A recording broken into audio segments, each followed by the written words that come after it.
All right, Matt Rule speaks later this morning. I'll be very newsy ahead of all the bowl prep that is going on for a trip to Vegas, where you'll find Sam McKewon hanging out on the strip. Maybe he'll have a little tweet up or something like that. But first, he stops by for his regular Tuesday appearance. Good morning. Good morning. How are you guys? Good. Hey, let's just dive right into Rob Aurich. And I'm not going to say, hey, how much of the 24 San Diego State defense did you watch? But I know you started to watch some games from last year. Just your veteran eye, why do you think they had such a drastic turnaround on things that were implemented by Rob Aurich that could possibly lead to a drastic turnaround from 25 to 26 in Lincoln? That's a good question. I think they had a lot of guys come back, so they had a lot of veteran defenders return to the program. So he was inheriting an experienced unit. That said, in 23 to 24 at Nebraska, the 24 defense wasn't as good as the 23 defense, and there was quite a bit of experience coming back. So I think part of it was maybe the way that they coached and the way that they kind of got after it on the front. They didn't necessarily have large guys; they were undersized, but aggressive and tenacious, and they did a nice job in the back end covering. So they had a really, really good coverage unit that made it hard and made life hard on the opposing quarterbacks. And granted, they weren't facing SEC or Big Ten competition, but they were facing competition relative to the talent that they have on their roster. So Nebraska's got a more talented roster than San Diego State. So I think a lot of it was the way they played, the way they play defense. I wouldn't describe them as overly complicated. Mm-hmm. I think they did a nice job of getting after it and making plays and beating the man that was in front of them. Sam, I was reading a CBS article yesterday, and it was, kind of it was one of those mixes, and being in the industry between being clickbaity and also being somewhat informational. And it was talking about the potential quarterbacks that could be in the portal. And obviously Dylan Raiola's name was in there. That's not what my question is going to be based on for you. My question is this. The assumption is that, hey, look, if you keep both Dylan Raiola and TJ Lateef, awesome. If Dylan leaves, then you have TJ, he's a good contingency plan. You go with TJ into the year. But I was reading some of the names on this potential quarterbacks enter into the portal. Sam Levitt was one of them. Lenore Sellers was in there. There's a plethora of really talented QBs. My question to you is, could you see a world in where Nebraska goes, okay, we lost Dylan Raiola, but we'll go ahead and get another big name quarterback. We could spend that paycheck that we would have put on Dylan. It could. I don't know that would be the way they would go. I think they would probably go ahead and go get a veteran presence who doesn't necessarily cost millions of dollars. That would be my sense of it. So I don't know what the going rate for some of these guys would be. I don't really know if Lenore Sellers is coming back to college football. Sure. He might be going to the NFL. Sam Levitt is an injury issue, so I don't know exactly what's going on there, but obviously he's a talented player. But yeah, I think there's a good likelihood that Nebraska would go out and get a veteran presence. I don't know that I would describe that person as somebody who's going to, come in and take up 92% of the revenue sharing portion that Dylan had. So Dylan's making quite a bit. So I think if they're going to do that, they would just as soon stay Raiola and move forward with a guy that's already been in the program for a couple of years and takes the commensurate jump in ownership.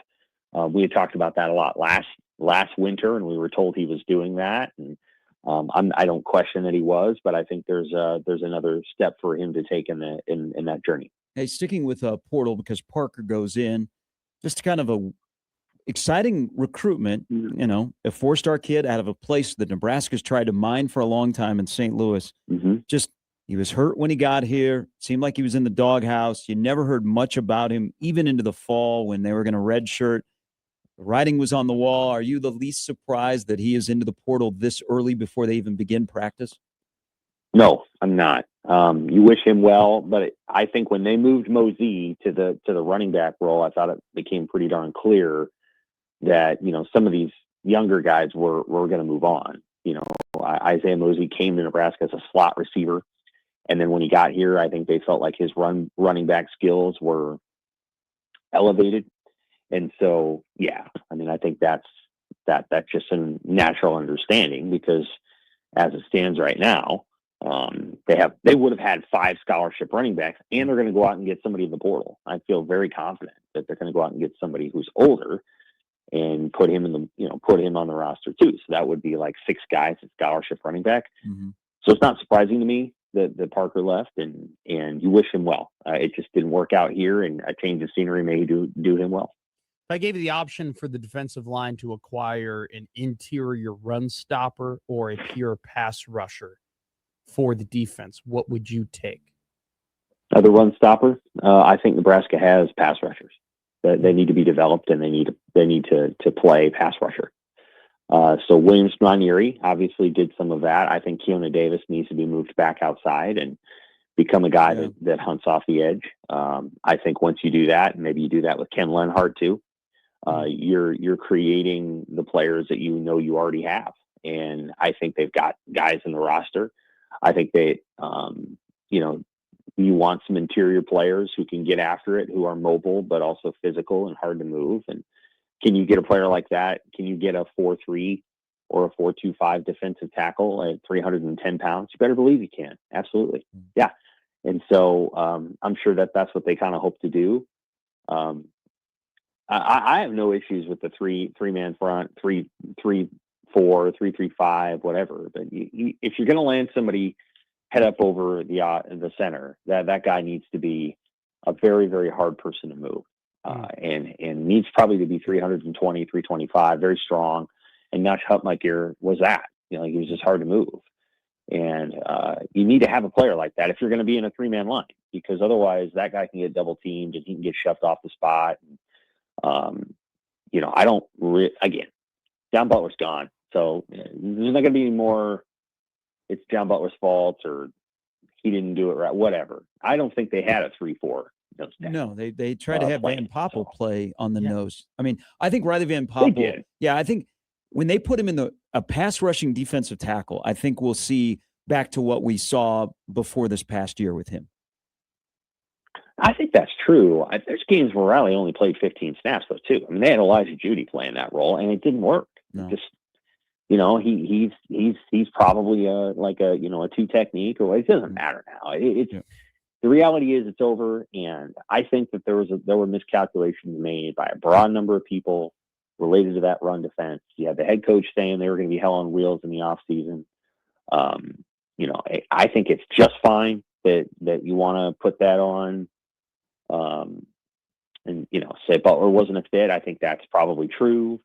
But the reality is that I think Rhule's going to take back full control of this stuff, and it's going to be we're going to have a good run defense, and if he has to go over there and walk up and down the defensive line and get the results that he wants, all the better. I think there was a little bit of walk around head coach process where he was like, I'm going to take a half step back and I'm going to survey everything, and I think they did that last year. But wasn't that the wrong year to choose that? Because you're right. I mean, those of us that have seen practice, he is very active, and he had this kind of relationship with Knighton where they'd get after each other, but Rhule spent time with the defensive line. You would think that last year was the wrong year to possibly do that, Sam, because you had a brand new defensive line coach, first-year defensive coordinator, that probably Rhule should have been more involved. Yeah. I thought the offense was going to be better. Now, I'm going to write about that eventually. I hope I get around to it soon.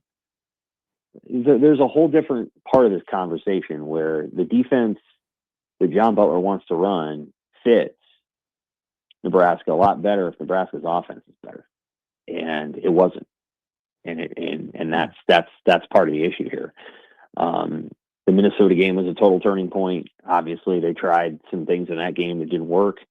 They came back and they're like, okay, we're going to be a power running team that gets downhill, and we're going to give the ball to Emmett, and we're going to try to grind out wins. And, Dylan won in the game late against Northwestern, but, we're going to grind out wins, and we need our defense to stop the run, and the defense couldn't stop the run. And so then they have to, and they didn't want to bleed them. They didn't want their defense to get bled out and give up 5-6 yards every single time.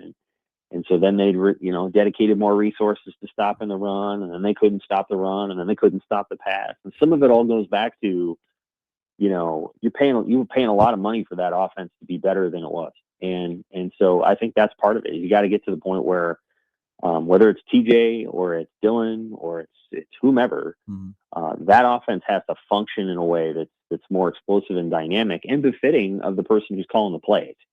If you don't, you're hiring Dana Holgerson to take the thing over the top, not to call, slice inside zone 34 times. I mean, there's a lot of people that can do that. So I think part of this conversation is about, okay, like, you're going to go play Utah. Utah's offense is really good. Their defense isn't that good. They've given up a lot of yards and at times points to teams. Are you going to go out there and play? You're going to play ball, or are you going to try to go out there and win 17-14? Because if you're going to do that, good luck. Yeah. Good luck playing that team and holding them to 14.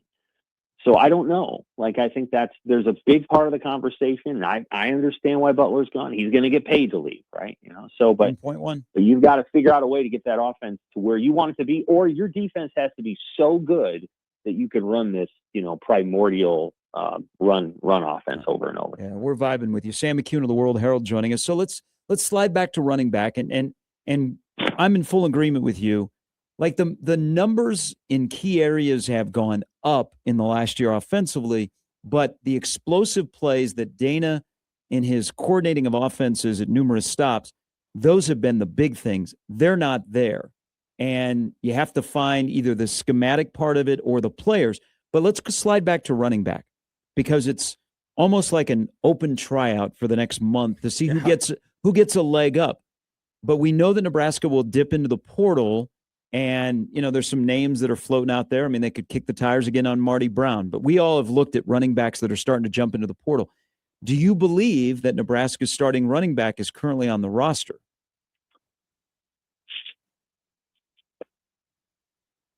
I would say 40%. Okay. Yes. Okay. So we'll give them a chance in the bowl game. Mm-hmm. I think you give these guys an opportunity, and if Mosey goes off for 135 and 2 touchdowns in the bowl game, is everybody going to look around and go, let's try to get this kid up to that level? Yeah, I think so. I think they would just as soon go let these guys really run at it in the bowl game, 110 miles an hour, and see what happens, with the understanding that they're going to go get a portal back anyway.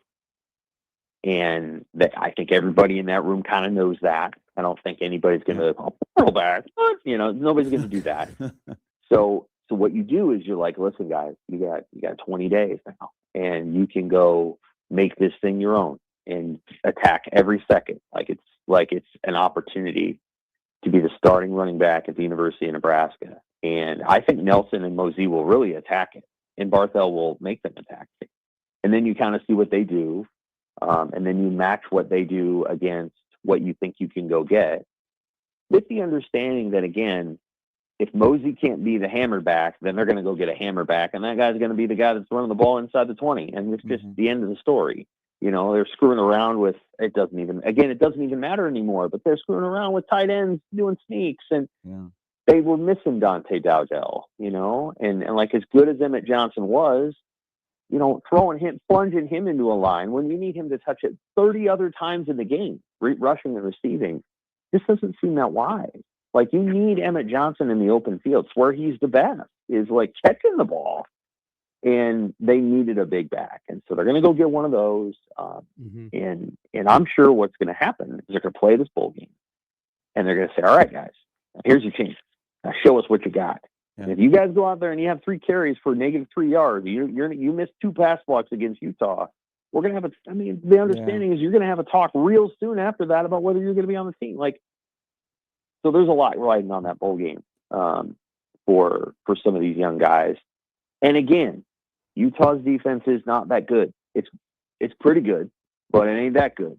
And you can run it on them, and you can move the ball on Utah. Nebraska's defense is in for it. I think they're going to have to play incredible football. But that offense should be able to move the football if TJ is healthy, and fans should expect 350, 400 yards in that bowl game against Utah's defense. Utah's defense is undersized and imperfect at best. So that's what people should be watching. Everybody's watching that defense. Yeah. But they just got the toughest assignment that they've had all year in a bowl game. They got that assignment because of the fans. Yeah, they did. They absolutely did. You should be glad they're not going to the Rate Bowl and playing New Mexico, because that's what Minnesota got. And frankly, Minnesota, beat Nebraska on a field. And Minnesota didn't get to go to Vegas, and Illinois didn't get to go to Vegas. So yeah, they got it for the fans. I'm a little surprised Utah is there, but I think that's probably where Utah wants to go, because it is, a hop, skip, and a jump from Salt Lake City down to Vegas. That's probably why Utah is there.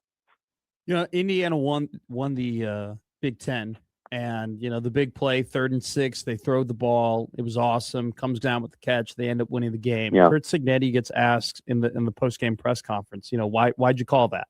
And he goes, wasn't going to take my foot off the gas, and I'm not going to play to lose. Is that attitude? Is that just a trait coaches have, or can you learn that, Sam? You can learn it. Okay. They've been really good at that kind of stuff over and over again. That's what they've been really good at all season. Throughout his entire tenure, is their receivers are extremely well coached. Mm-hmm. So, whether it's the touchdown pass to the back shoulder, or it's the 3rd down pass, and they're going over the top. Remember, Ohio State did that last year in the playoff. They threw it to Jeremiah Smith in the same situation. There's something to be said for making that play. I'm a big believer. If you're 1st and 10 at your own 2, throw it deep. Try to get behind the defense. So I understand why they're doing what they're doing. Signetti's done a really, really good job there of 2 things. One, their offensive and defensive lines play very, very violently, and they play very physically. And then 2, on the edges of the field, with the exception of they can't cover Jeremiah Smith, they're really, really, really, really technically sound out there. They're just really good, and they do a really good job of winning one-on-one situations. Now, do I think they're going to win those one-on-one situations in 26 when Elijah Surratt and Omar Cooper and Fernando Mendoza and these guys are gone? I don't know. That's, their backup is Mendoza's younger brother, and I wouldn't say that he has the same level of experience. So, I don't know if this is gonna last beyond this year. I think they're going to be a good team next year. I don't know that they're going to be 12-0. So, I think there's things about him that are very laudable and very successful. They have an incredible chance to win the national championship, and they are going to have one hell of a test. I think it's going to be Oklahoma. I don't think it's going to be Alabama, but they will face a team in Oklahoma that's actually very similar to them and wins in very similar ways. And they're going to have to, and they will be in a crowd that's probably more OU than Indiana. And so they're going to have a hell of a road, because even if they win that game, then they're going to get a 4-5 game where it's either Texas Tech or Oregon. And they're playing Oregon again, won't be easy. So they're going to have a challenge to take this thing all the way to the end. And I think a lot of people will be rooting for them. A lot of people will be rooting for them, Texas Tech, and Ole Miss. I think those are your three national favorites based on the various stories of those programs. And I think all 3 of them have a chance to win the title. I would not favor them. I would favor Ohio State and Georgia. Those would be my 2 favorites. And Notre Dame would have been my 3rd if they had made it. Notre Dame might have even been the number 2 on the list. I think Notre Dame, whether you think they deserve to get in or not, was extremely dangerous because they can score. And when you get in the playoffs, defenses get loose. These days, if you play 3 weeks in a row like that, defenses get tired. The teams that can score are going to be really helpful. And look, everybody watched the Big Ten championship. It was a lot of fun to watch. Ohio State blew the game. And we don't want to say that because Indiana's a good story, but Ohio State blew the game. They blew the game. Yeah. And Ohio State's good at that. They're good at blowing games. That's a talent they have. And we'll see if they extend that talent into the playoff. But they blew the game. They shanked a kick or they pulled a kick, and then they had the goofy thing where the guy's knee fell on the ground on a fourth and one, and he shouldn't even have been sneaking it. Hand the ball off to your running back and go get a first down. But Indiana earned the win, and Ohio State gave it away, and they'll never change the result of that game. But the thing with the playoff now is now the Indiana is going to go do it again 3 times, and that will not be easy. It will be easier for Ohio State to do it. And I would still anticipate them winning the national championship based on the overall talent they have on their team. Yep. Ohio State's the betting favorite. Sam, thank you. Yep, We'll see you later today. All right, take care. That's Sam McKewon of the Omaha World-Herald. I think Indiana will take a lot of fans out to the Rose Bowl. Yeah, I think they're going to be